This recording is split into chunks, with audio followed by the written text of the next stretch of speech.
All right, so I'll bring up our first speaker who's gonna be entertaining. Not that I'm gonna hype you up or oversell or anything, but just sitting on the couch and having a conversation with him, I was like, yeah, this is gonna be awesome. So Eduardo Placer? Placer, there we go. He's a keynote speaker, social entrepreneur, and global community builder. He is the CEO and founder of Fearless Communications, a dynamic public speaking coaching business. I had to say dynamic because it's there. He's a global facilitator and has led workshops with groups at Google, Bank of America, Merrill Lynch, TopTal, and the Wharton School of Business. He was a professional actor for 15 years, working all over the country in over 38 plays and musicals. This training and experience has led him to develop a physical and mental approach to hack the fear of public speaking, the #1 fear in the world. Please welcome Eduardo.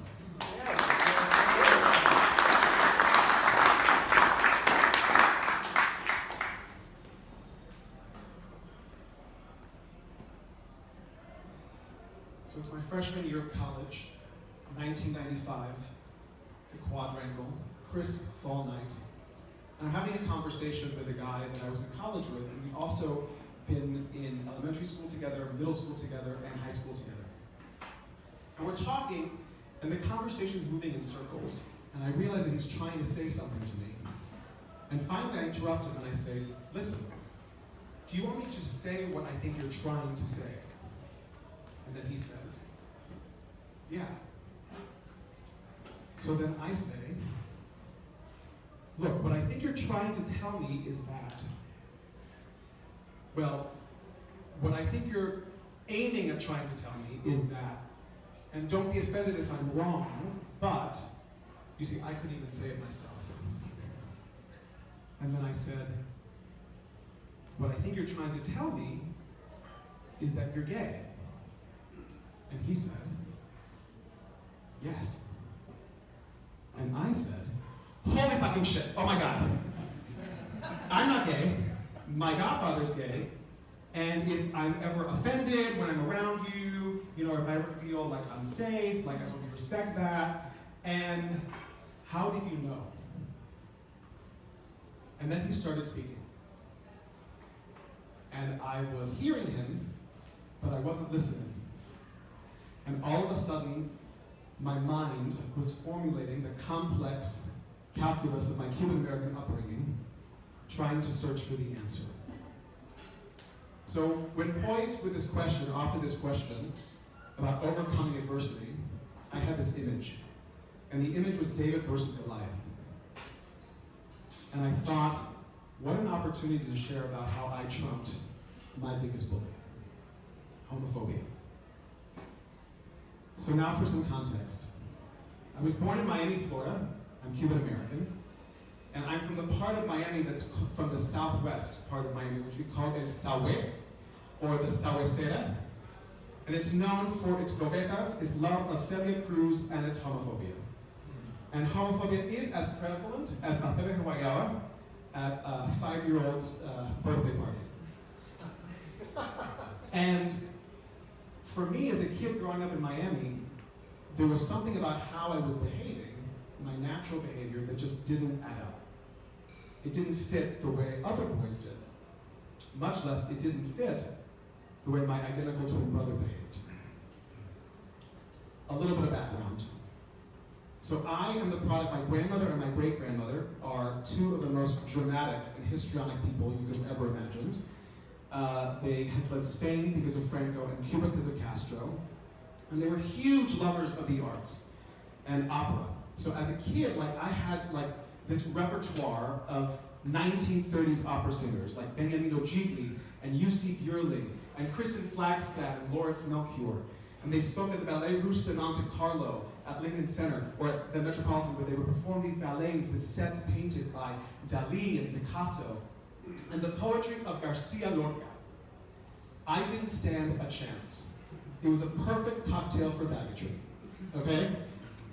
So, with that, also, they spoke to me, and it just awakened every part of my imagination.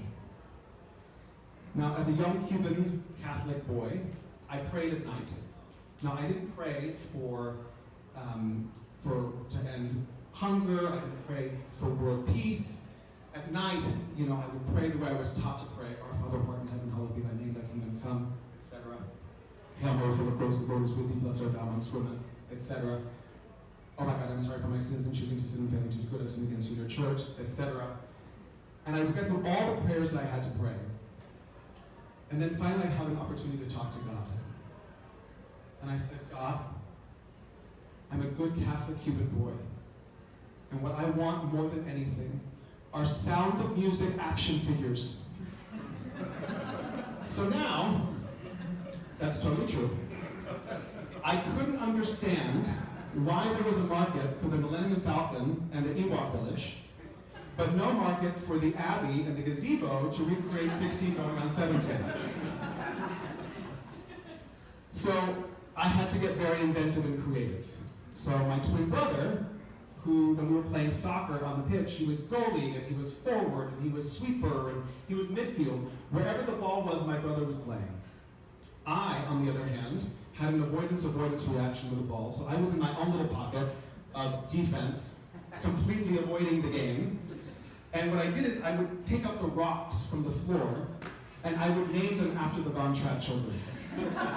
So I would look at the little rocks and I'd say, God bless Liesel and Friedrich, Louise and Rosita, Marta and Gretel.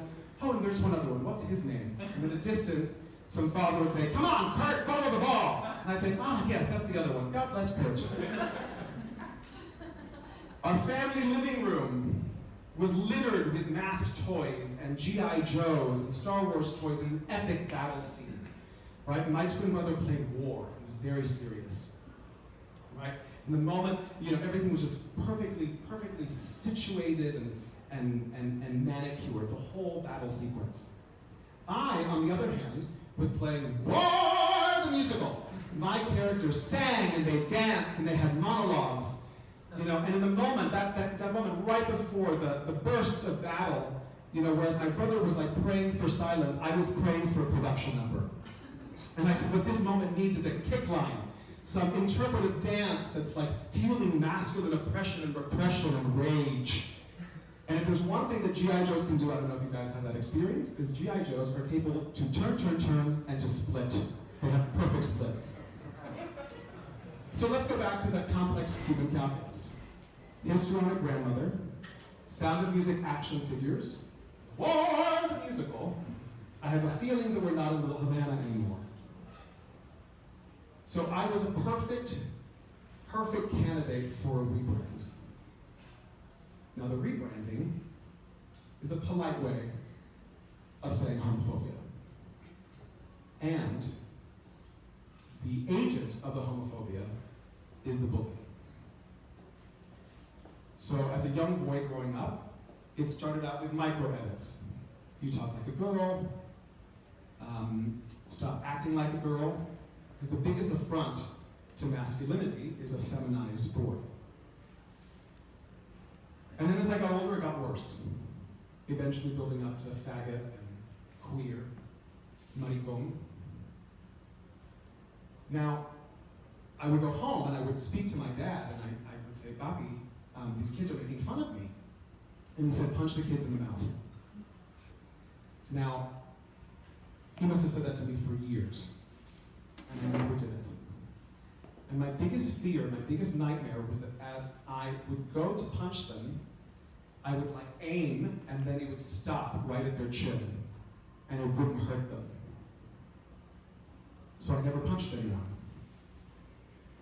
And I think at the end of the day, I knew that what they were saying was true. And they were right. And that truth was unbearable. Now, my feelings towards men didn't begin, or my feelings towards men I can remember having from as far back as I can remember. And as a kid, the attraction was for both boys and girls. And I could name my attraction to the girls, I could say those out loud. Kelly, Michelle, Melissa. But the attraction that I had for the boys, I couldn't say. Brett, Nelson, Gus. So, confused, without any space to have a conversation about that with anyone, I turned to what any 6th or 7th grader in the late 80s would do, I turned to World Book Encyclopedia. I'm totally dating myself for those of you who have no idea what World Book Encyclopedia is. So I ran, my home had, we had the entire collection, so I grabbed the H volume, and I went to the bathroom and I started flipping through the pages. Hawaii, hematoma, hurricane, too far, homosexuality. It was about 7 paragraphs, and I read every single word. And the last line, I will never forget. It said, in some cases, if the person tries hard enough, the sexuality can be reversed. And I clung to those words. Because I said if there was going to be one person who was going to be one of those some people, that statistic, it was going to be me. There's a moment when everything about you is right, and then a moment where everything about you is wrong. And for me, in that moment, there were 3 questions that I asked myself. 1, am I loved? 2, am I safe? And 3 is, am I respected? And the experience of me growing up in the closet, a young child, was no to all 3 questions. So I didn't believe I could be loved for who I was. I could only be loved for what I did. So I became the perfect child. I achieved in every way that I could possibly achieve to collect medals and awards and prizes, because if I achieved that, then I was worthy of my parents' love, or my family's love, or my community's love. Am I safe? No. I knew my ticket out of Miami was college. So imagine, as a 9th grader, I started going to college fairs. And I was very meticulous about it. So I created a filing system for all the books about colleges, all the little, the flyers, the brochures, the little books. From Allegheny College to Yale University, I had them all organized and alphabetized. Again, very perfectionist, alpha, organized, obsessive compulsive, functional. And I knew that that was my ticket. Am I respected? No. My voice changed, luckily. I went to an all-male Jesuit prep school in 7th grade, and my voice had changed. So I had a very high-pitched voice as a kid, and I sang soprano, so that was ripe for the picking. So when my voice deepened, I was able to mask it. And there was no space for War, the musical, or Sound of Music action figures after that happened. So everything became very muted, very restrained, very controlled, very hidden. And my senior year of high school, at my graduation, I was given a special award for outstanding contribution to the school. Because again, I got rid of styrofoam in the high school cafeteria, I started an environmental club, I was like top of my class. I mean, again, check mark on everything, right? And they gave me this award. I got a standing ovation again from the faculty, from my friends, from the audience. And in that moment, right, the highest point of accomplishment for an 18-year-old, am I loved? Am I safe? Am I respected? The answer was no. Because I knew in my core the moment that that secret got out, all of it would disappear. So I find myself again in my college quad with my friend having a conversation. He's speaking, I'm thinking, and finally I stop him and I say, look, you don't have to explain yourself to me anymore because I know exactly how you feel.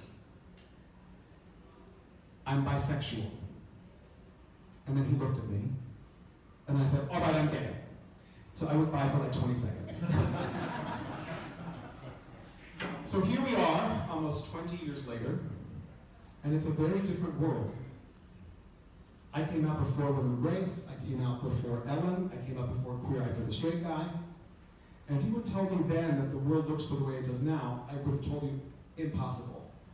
You know, the fact that we have marriage equality, the fact that we have presidential candidates that actually openly campaign without gay, lesbian, transgender, queer people, I would never have thought that that was possible. And yet, we also have, right now in Chechnya, they're rounding up homosexuals and putting them in concentration camps. We have a state senator in Missouri who said that homosexuality is inhuman, on the actual floor of the legislature, we have a vice president who believes in conversion therapy. So within this conversation of homophobia, the homophobia of my community, the homophobia of the world, the biggest homophobe, the worst homophobe, the one that I've had the hardest time shaking is myself. So I'm outing myself to all of you today as a homophobe. Internalized homophobia exists, and it's the product of the bullying. There's no one harder, no one harsher, no one meaner than me to me. So this moment of speaking right now at this event about overcoming adversity is actually a victory. This is the moment of overcoming adversity. Because I'm standing up here in front of a community that I imagine to be primarily straight. And my fear is that you think that I'm gay. And now you knowing that I'm gay means that I'm not loved, I'm not safe, and I'm not respected. Now I can take responsibility that that's not you. I don't know you. It's me. And if I look deeper than that and see through my own homophobe, my bully, I can probably assume that all of you have a bully too. Mine just happens to call me faggot. But yours may be saying, you're fat, or you're stupid, or you're a waste, or you're a failure. And through that bully, with all of you, there's probably a young child, like mine, who's praying for Sound of Music action figures and playing Roar the Musical, who was stopped by someone saying, no, don't do that, don't say that, don't behave that way, don't dream that. And then, bully aside, child to child, human to human, I can do the gayest thing that I could possibly think of doing right now, which is looking at this group of men and women and say, I love you. I love you. Thank you. And in that moment, like David and Goliath, the slingshot goes to the forehead. He's out cold. And all that's present is love. Love for you, and in loving you, if for this moment I had the profound experience of loving myself. Thank you.